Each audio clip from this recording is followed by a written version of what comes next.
adik-adik, ketemu lagi bareng Kak Ina di Fisika. Nah, masih dalam bab termodinamika. Kali ini kita bakal belajar tentang hukum 2 termodinamika dan entropi.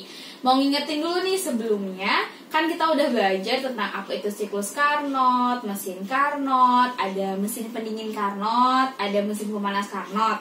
Nah, ternyata di hukum 2 termodinamika juga masih ada kaitannya dengan yang tadi sudah dijelaskan seperti itu. Jadi kakak harap nantinya nggak lupa ya untuk materi sebelumnya. Kalau lupa boleh ditonton lagi tuh videonya, oke? Oke, sekarang kita masuk aja langsung ke pembelajaran kita hari ini, yaitu tentang hukum 2 termodinamika dan entropi. Nah, untuk tujuan pembelajaran kita supaya kita lebih semangat, yang pertama itu kita mau tahu, diharapkan nantinya kalian bakalan tahu apa sih itu hukum 2 termodinamika, apa itu entropi. Terus kalian juga diharapkan bisa menghitung besaran-besaran di entropi dan hukum 2 termodinamika. Selanjutnya kalian bisa tahu aplikasi-aplikasi dalam kehidupan sehari-harinya. Oke, next kita langsung ke materinya. Yang pertama-tama adalah entropi.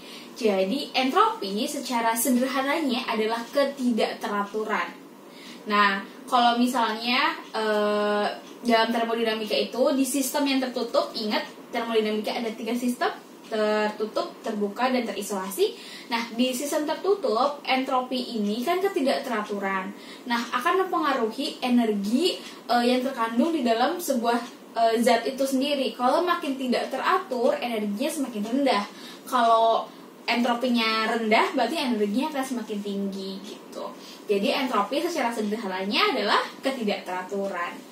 Nah, untuk entropi sendiri, contohnya kayak gambar di samping, ada zat padat, zat cair, sama zat gas. Nah, untuk zat padat, entropinya itu kecil sehingga energinya besar. Contoh misalnya kamu pegang batu terus ngelempar misalnya apa kek, anjing atau apa pakai batu, pasti lebih kesakitan kan dibandingin misalnya ada air. Nah, kalau kamu siram anjing pakai air, emang anjing ngerasa sakit? Enggak kan? Karena energinya kecil, entropinya terlalu cukup besar gitu. Dalam sistemnya tuh molekul-molekulnya tuh lebih berjarak. Nah, beda lagi sama gas. Entropinya lebih besar lagi, lebih tidak teratur. Contohnya adalah udara. Bayangin kalau misalnya udara ini entropinya itu kecil, berarti energinya banyak kan. Kita napas, ya udah deh, pasti nggak akan bisa masuk ke paru-paru kita ya tuh udara, karena padat seperti itu. Nah, itu merupakan contoh-contoh dari entropi itu sendiri. Nah, selanjutnya untuk secara matematis, entropi itu berpengaruh dari banyaknya molekul yang berubah seperti itu, atau bisa dituliskan delta S. S itu adalah entropi, sama dengan S2 dikurangi S1. Entropi yang kedua, perubahan entropi kedua dikurangi perubahan entropi yang pertama. Nah, atau bisa juga nih ada hubungannya sama kalor dan suhu, yaitu Q per T, seperti itu. Nah, untuk entropi sendiri, yang tadi S itu adalah entropi, satuannya Joule per Kelvin. Entropi yang kedua juga Joule per Kelvin, S1 juga Joule per Kelvin. Kalau Q merupakan kalor, kalau ini bisa kalori satuannya atau Joule. Kalau misalnya suhu, satuannya adalah Kelvin sesuai dengan satuan internasional.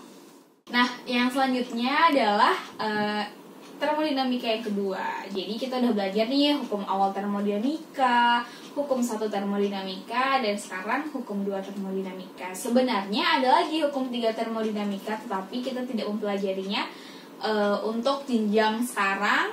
Nantinya kalau adik-adik berminat untuk tahu lebih banyak tentang termodinamika, boleh kuliahnya mengambil jurusan pendidikan fisika atau fisika murni.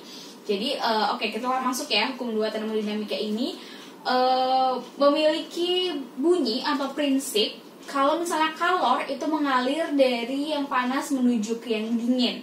Kalor tidak mungkin mengalir dari yang dingin menuju yang panas, atau dari suhu dingin menuju suhu yang panas tanpa adanya usaha dari luar, seperti itu. Sama halnya seperti air. Air itu mengalir dari hulu ke hilir, dari tempat yang tinggi ke tempat yang rendah, seperti itu. air bisa ngalir dari rendah ke tinggi, tetapi harus dibantu seperti itu kan dengan alat atau mesin atau usaha dari luar seperti itu. Nah, secara lebih detail hukum dua termodinamika ini, yang pertama adalah tidak mungkin tadi kalor itu berjalan dari suhu yang rendah menuju suhu yang lebih tinggi tanpa adanya usaha. Atau W, selanjutnya kalor itu selalu bergerak dari suhu tinggi menuju suhu yang lebih rendah. Dan yang ketiga adalah tidak semua hasil pembakaran kalor yang dilakukan akan diubah menjadi usaha. Pasti ada yang dibuang. Contohnya kayak yang sudah dijelaskan ketika kita mengendarai sepeda motor. Nah, mesin sepeda motor kita itu kan ngambil dari suhu yang tinggi di reservoir tinggi, kemudian dilakukan sebuah pembakaran karena panas, jadi bensinnya bisa dibakar, bensinnya habis dibakar, motornya bisa bergerak atau menghasilkan usaha. Nah, tapi apakah seluruh bensin itu menjadi usaha? Tidak. Ada zat-zat sisa yang dibuang berupa gas panas, yaitu dari knalpotnya kita gitu. Bayangin kalau misalnya motor nggak ada knalpotnya, ya pasti bisa rusak atau bisa nggak jalan gitu ya, karena yang dibuang itu yang sudah tidak berguna gitu untuk mesin, pasti sudah jelek kayak gitu. Kita selanjutnya itu hukum dua termodinamika juga mengenal efisiensi sama seperti siklus Carnot, di mana efisiensinya sama dengan 1 minus T2 per T1 atau 1 minus T2 itu merupakan suhu di reservoir rendah, T1-nya di reservoir yang tinggi. Sama-sama Kelvin satuannya. Kemudian untuk efisiensi itu sendiri yang tadi ya, besarnya besarnya usaha yang dilakukan per suhunya seperti itu, atau bisa per kalor yang diserap, atau bisa juga secara matematis dituliskan sebagai W per Q1 seperti itu. Oke, materinya ternyata sudah selesai. Kita langsung masuk ke contoh soal. Oke adik-adik, jadi sekarang kita masuk ke contoh soal. Yang pertama, seorang mahasiswa menambahkan panas ke dalam 0,250 kg es pada suhu 0 derajat Celcius sampai semuanya meleleh. Berapa perubahan entropi air? Di sini diketahui kalor jenis es adalah 2100 Joule per kilogram kali Kelvin, dan L-nya adalah 3,34 kali 10⁵ Joule per kilogram. Nah, di sini ditulisin dulu ya, jangan lupa diketahui, maaf tidak dicantumkan. Jadi diketahui dulu masanya itu 0,25 kg dan suhunya adalah 0 derajat Celcius atau setara dengan 273 Kelvin. Dan kalor jenisnya kalor leburnya L 3,34 kali 10⁵ Joule per kilogram. Nah, di sini diketahuinya sudah, terus ditanyain adalah delta S-nya atau perubahan entropinya. Nah, selanjutnya kita tuliskan persamaannya, yaitu delta S sama dengan S2 dikurangi S1, atau ingat bisa dituliskan dengan Q per T. Nah, Q sendiri kalau misalnya kalian pernah belajar tentang kalor itu banyak sekali macam rumusnya. Ada MC delta T, ada M kali C, ada M kali L atau massa dikali kalor lebur. Nah, di sini kita menggunakan rumus delta S sama dengan M kali L per T. Kita langsung substitusikan nilainya. M kita ganti 0,2 kg, L kita ganti 3,34 kali 10⁵ Joule per kilogram, dibagi dengan suhunya 273 Kelvin. Ketika dihitung maka akan menghasilkan delta S sama dengan 3,06 kali 10⁻² Joule per Kelvin. Selanjutnya, untuk contoh soal yang kedua, gas argon sebanyak 12 mol mengalami proses isokorik sehingga tekanannya naik dari 4 atm menjadi 7 atm. Tentukan perubahan entropi gas tersebut jika suhu akhirnya adalah 217 derajat Celcius. Kita tuliskan yang diketahui, di mana N atau molnya 12 mol, P1 sama dengan 4 atm, dan P2-nya menjadi 7 atm. Nah, selanjutnya yang ditanya itu adalah perubahan entropi ya, atau delta S. Nah, bisa diingat kembali kalau misalnya Di sini merupakan proses isokorik. Isokorik itu berarti apanya yang tetap? Volumenya tetap. Jadi rumusnya adalah P1 per T1 sama dengan P2 per T2. Seperti itu. Kemudian disubstitusikan, maka akan dihasilkan nilai T1 sama dengan 208 Kelvin.